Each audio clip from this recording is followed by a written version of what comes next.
longer.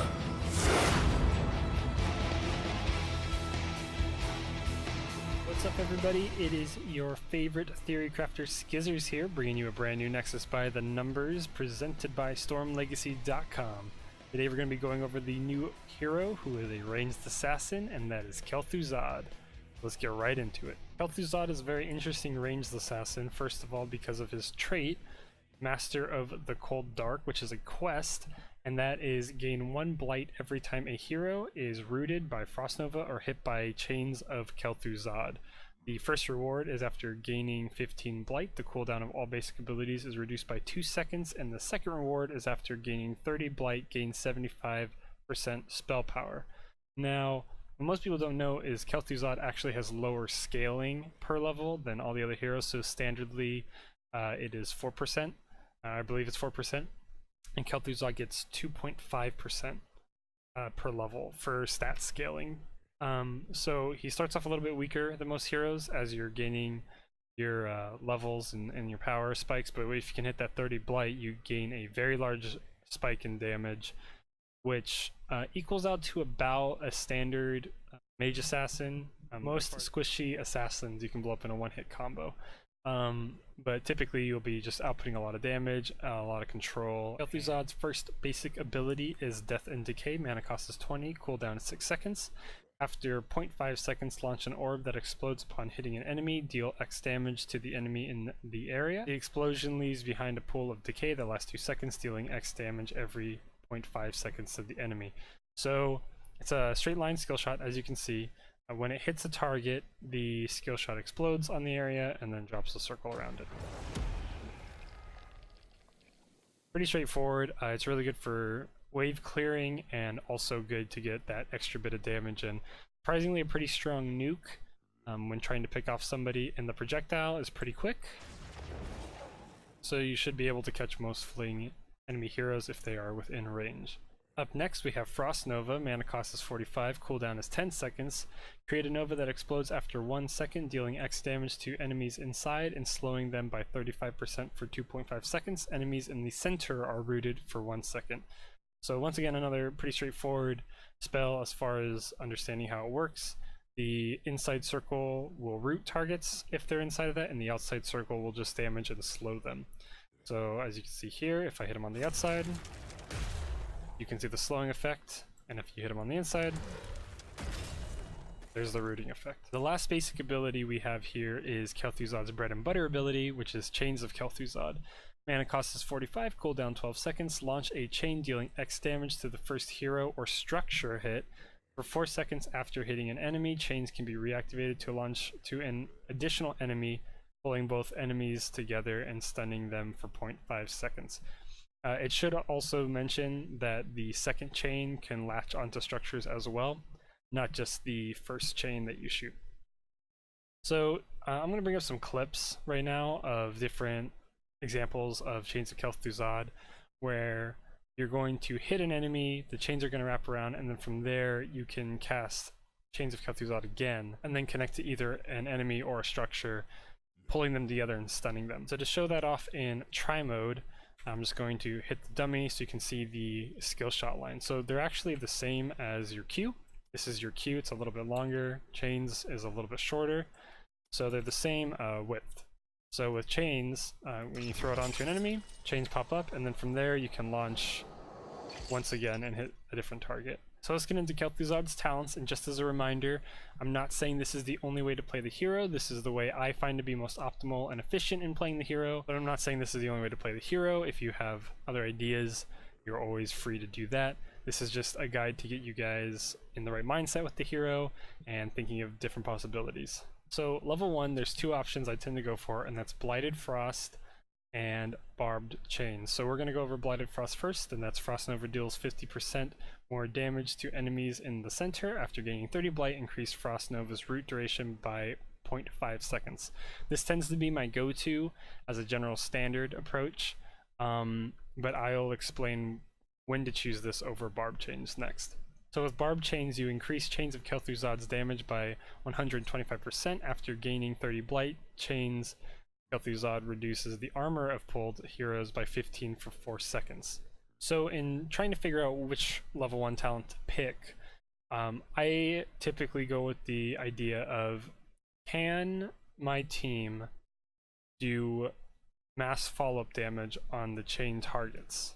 Now what I mean by that is, do you have dive heroes? Do you have large nuking heroes? What do you have that will enable the armor reduction to really fully succeed in securing kills? So for example, I don't choose barbed chains for myself because you're basically going to use your full combo and maybe get 1 to 2 extra damage ticks of the reduced armor. Where this comes in handy more is setting this up for your team to deal the damage with the -15 armor. So it really depends on what heroes you have on your team to combo well into this. Lately I've been going Blighted Frost because it provides me a little more utility for myself, and the root duration increase also helps your allies get to the target. They just don't have the reduced armor. Blighted Frost also helps a lot more with clearing waves, although Kel'Thuzad doesn't have any problems clearing waves with or without Blighted Frost. It does help to just kind of streamline that process a little more. And you also end up using Frost Nova a lot more than you use Chains of Kel'Thuzad. Chains of Kel'Thuzad is the ability that sets up a kill, but as far as spamming in a team fight, you end up spamming Frost Nova a lot, where Chains you still want to kind of wait for the proper target and the proper combination of hits to streamline into the stun and the pulling of the heroes. So like I said, typically I pick Blighted Frost, but if you have an organized team, or if you can combo really well into the chains combo, etc., things like that, then barbed chains is definitely going to be a great pick as well. So level 4 we have some situational talents, and then one that's kind of a general talent to pick. So the situational ones are strip shields and armor of the archlich. So strip shields is pulling a hero with Chains of Kel'Thuzad, grants Kel'Thuzad a permanent 246 shield. That's 246 being a level 20, so an X number shield, stacking up to 2 times. Additionally, Chains of Kel'Thuzad deals up to X bonus damage to shields. So if you're fighting Zarya, Artanis, any hero that's gonna get a shield, basically, Tassadar, for instance, is a good example. Strip shields is definitely something really good to go for. It does make Kel'Thuzad a little bit tankier, as well as allowing you to take out shielded targets a lot easier, or at least reducing the amount of shield that they get. That's really the only situation you're going to want to pick this up in, so it's very niche, but it is the pick in the situation with shields.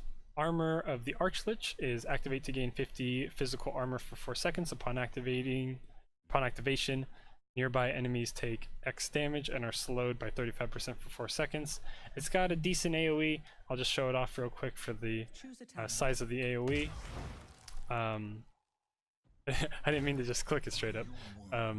But this is the AoE for it.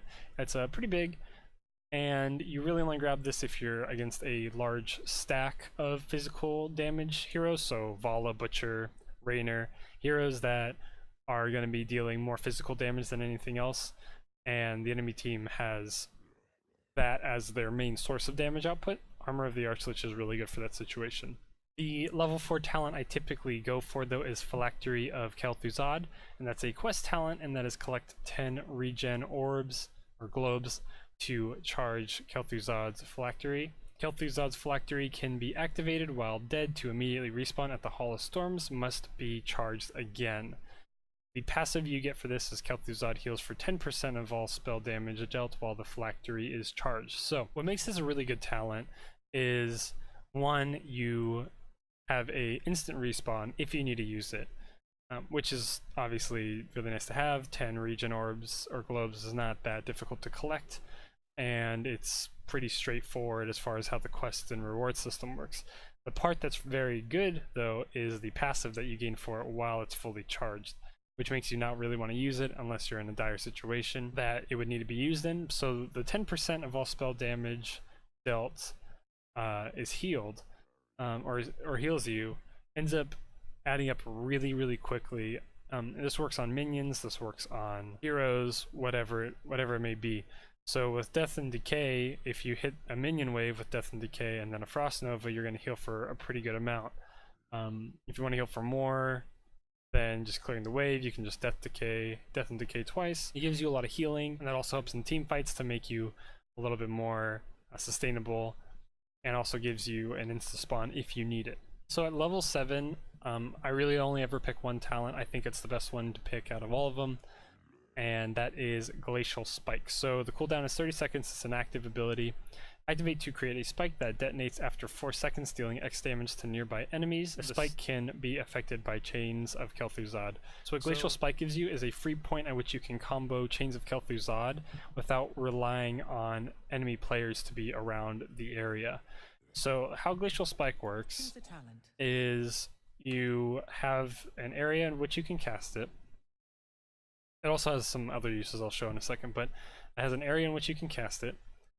You spawn it in, it pops up, and it has a duration that it lasts, and then explodes afterwards. So with Chains of Kel'Thuzad, if you're chasing somebody, so say this person's running away and you're running after them, and I'll show some footage while I'm talking about this talent, but you can spawn the chain the chain, and then pull the target, or chain the ice spike, and then pull the target. So that's one use of it. The other use is to use it as something to cut off pathing or body blocking, and it's kind of, I don't know if it's an intended feature, but I found this to be the case in a few of my games where this has a hitbox, so you actually can't walk around this very easily, where you have to, you know, like it's hard to walk around that thing a little bit. You have to kind of go on the outskirts here where it's kind of animated and cracked. That's a hitbox. So if you were to cut somebody off as a path, you have this extra ability where, say somebody's running, you're trying to cut them off, you can drop this in an area, we'll just say right there, and it forces a target to go all the way around it, which means the retreat could be a little longer for them, lets your team catch up. And the also nice part about that is if you drop something like this and they start to walk around it, you can chain off of that. So Glacial Spike gives you a lot more utility than just creating a spike that does damage that you can combo off of. It also provides you with a body blocking utility tool, and that works both offensively and defensively. If you're being chased and somebody's behind you, you can drop it, and it gives you just a quick second to continue to walk over. You can drop it right directly on you, but once the spike is up, then it pushes you away from it. So just a cool kind of utility trick. If you need to run, you can drop it where you're at. They can't walk through that, they have to walk around it.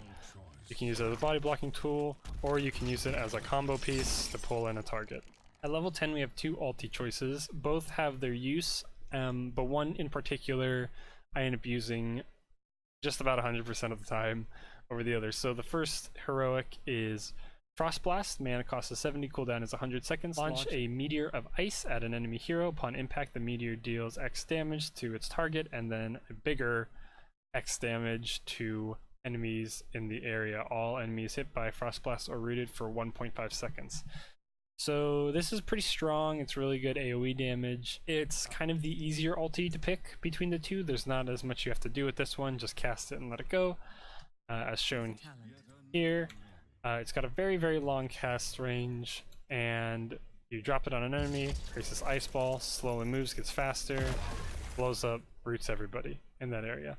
It does increase with speed, as it gets closer to the target, or the length it travels. So if I cast it here, you'll see it slowly speeds up until it hits the target. The other heroic ultimate choice, which is the one that I recommend picking as of right now, as of the making of this guide, is Shadow Fissure. Mana cost is 50, cooldown is 15 seconds. Create a fissure anywhere on the battleground that explodes after 1.5 seconds, dealing a massive X damage to enemy heroes in its area. So if you've played Chromie before, this is basically Chromie's W. Alright, this is her dragon that flies up in the air and lands. That's essentially how you treat Shadow Fissure. With the cooldown only being 15 seconds, it's pretty spammable, and since it's global, you can help your team out wherever they are at. So I'm going to be showing some examples of that on the footage that will be popping up on the screen, hitting some global abilities. I hit a Jaina really far away, and also I use it to combo in other scenarios that'll kind of be popping up on screen here. But Shadow Fissure has a pretty small AoE range, and players typically have more than enough time to get out before it lands. As you can see in the clips that are on screen right now, you can really force enemies to walk into it by dropping it in front of them as your team's chasing them, so they don't really have a lot of options as far as escape tools. They either have to walk into it or they have to go back into your enemy team. So it's a good area denial tool and can guarantee some pretty heavy hitting damage. 13, you have some pretty good talent choices. I tend to go for one specifically because it helps with comboing, and that is Chains of Ice. After Chains of Kel'Thuzad's stun expires, the enemy is also slowed by 70%. With this, it's really hard to get away from you, which means it's a lot easier to land your Frost Nova route after your Chains of Kel'Thuzad's stun is over. It takes Frost Nova 1 second to explode, and they're slowed for 1.25 seconds, so if you cast Frost Nova immediately after the stun duration is over, you're going to hit them in the center, you're going to get that big damage, you're going to get that root, and it's just more and more CC for your team to capitalize on. So at level 16, there are two choices that I've been going back and forth between. One in particular, I tend to pick more than the other, but I'm going to be going over the less picked one first. So that's Power of the Ice Crown, and stunning, rooting, or slowing a hero grants 6% spell power for 10 seconds, stacking up to 5 times. Now this sounds really powerful, and it is. It's very, very strong. Mathematically speaking, it's the best one to pick at 16. The problem I have with it is your Chains of Kel'Thuzad can proc it 1 time, and your Frost Nova can proc it 1 time, which means you're getting 12%.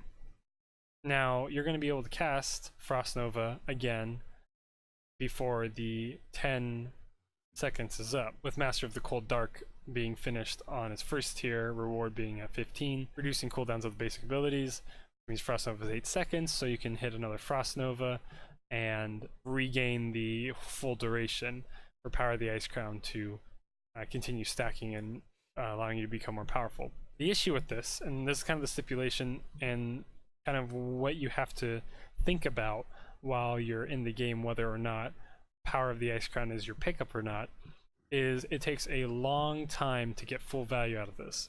So your abilities, you have, assuming that Master of the Cold Dark is done, you have an 8-second cooldown and a 10-second cooldown that can proc this, okay? And with an 8 and a 10-second cooldown, it's going to take you, 30 seconds plus to kind of really see a lot of value that comes out of this. Stacking up to 30% isn't necessarily something that's going to happen all the time. The other thing to note, though, is if you hit multiple enemies with Frost Nova, this power spikes really quickly, but if you only hit one target, it's a slow power spike. So it's kind of up to you whether you're going to make that call or not.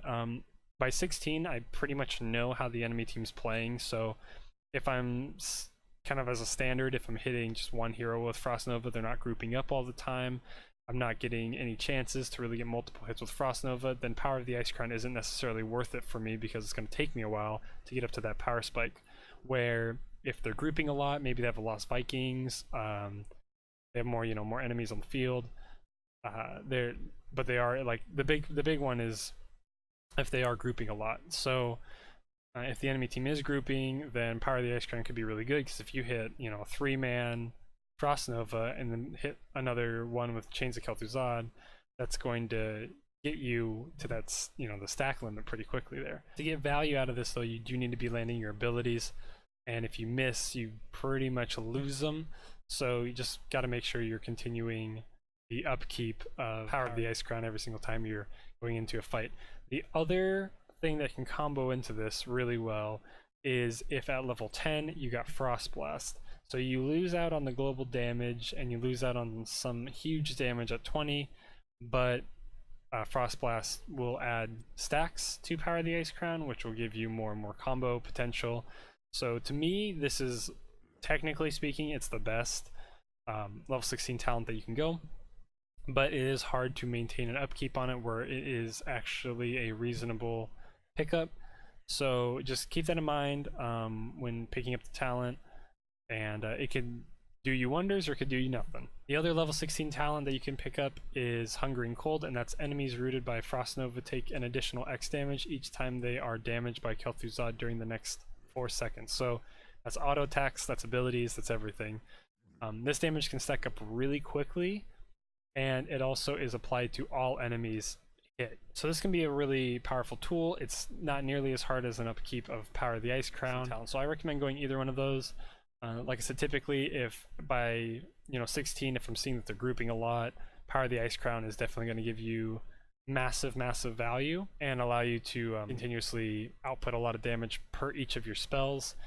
But if you don't see them grouping that much and you grab Hungering Cold, if you do happen to hit a big group, you're still going to get a lot of value out of this anyway. And at level 20 we have all good options pretty much. So Death Chill is the heroic upgrade for Frost Blast, and that is when Frost Blast root expires, enemies are slowed by 40% for 3 seconds. If a hero is killed while under the effects of Frost Blast, instantly release another Frost Blast explosion. So with this, if you have a lot of nuke heroes and you can chain and work together to blow up one hero in particular and then move to the next target, very like surgically hitting, you'll be able to have a constant explosion of Frost Blast, rooting the enemy, slowing the enemy, and it ends up being a very large CC tool for your team. The next heroic upgrade is Might of the Scourge. Hitting a hero with Shadow Fissure resets its cooldown. This is a huge, and I mean like massively huge, damage spike you get. I'm going to bring up some examples of me using this, and as you're going to be seeing from the clips here, you can just output so much damage if you can chain the cooldown reset on this thing. It power spikes KT to a whole new level, and you're able to just constantly put pressure on the enemy team. You're constantly being able to drop these abilities wherever you need to, and if tanks are willing to stand in them and they're going to give you free hits, then by all means, let them stand in the giant circle that blows up. So definitely a good option. It's my favorite as far as just getting raw damage out of KT, but there are some other good options to pick from as well. The Shifting Malice is kind of interesting. The cooldown is 240 seconds. Activate to dash forward, dealing X damage to enemies in his path. Takedowns reset the cooldown of Shifting Malice. So you can use this kind of as a bait and switch kiting tool. You can also use it as a nuke if somebody's close to you. You can also use it as a gap closer. So there's a lot of interesting uses for Shifting Malice. I think its utility is really strong. It's, however, really hard to pass up your heroic upgrade for Shadow Fissure. But if you do pick up Shifting Malice, I'll show you how that works real quick.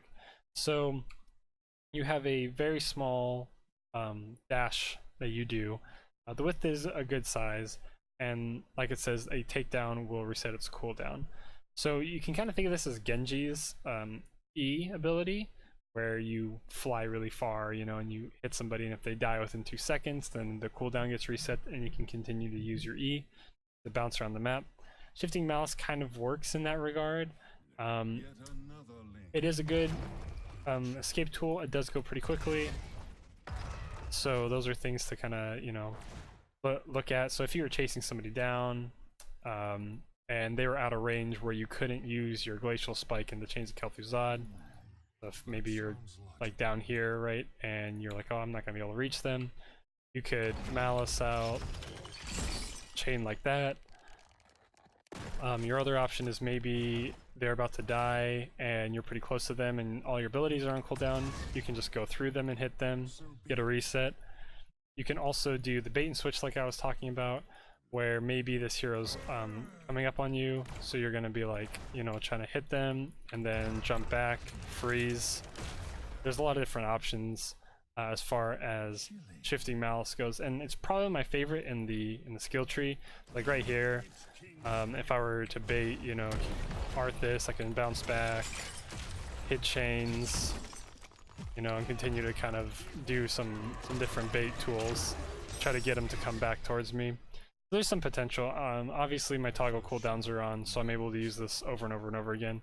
But you kind of get the idea of using it as engage, as a chase, as a escape, as, you know, just another damage ability that you can drop in. And since takedowns reset the cooldown, if you are attacking a target and they're pretty low, and you use this and then maybe drop your Q and it kills them, this will be off cooldown again, so you're able to dash more if needed. The last level 20 upgrade is the Damned Return, cooldown 15 seconds. Activate to create a shade of naxxramas that lasts 15 seconds and mimics Kel'Thuzad's cast of Death and Decay. It's a cool ability. I don't really see that much utility in it.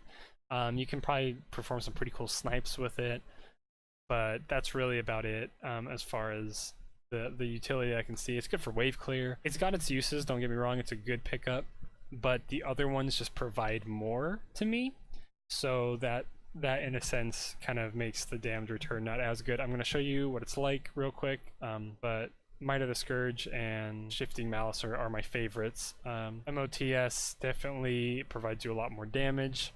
Shifting Malice gives you a lot more crafty utility that you can do, as well as a little bit of damage. And so, you know, pick and choose what you want to play with. So the Damned Return, pretty good size range of cast. Pop him up.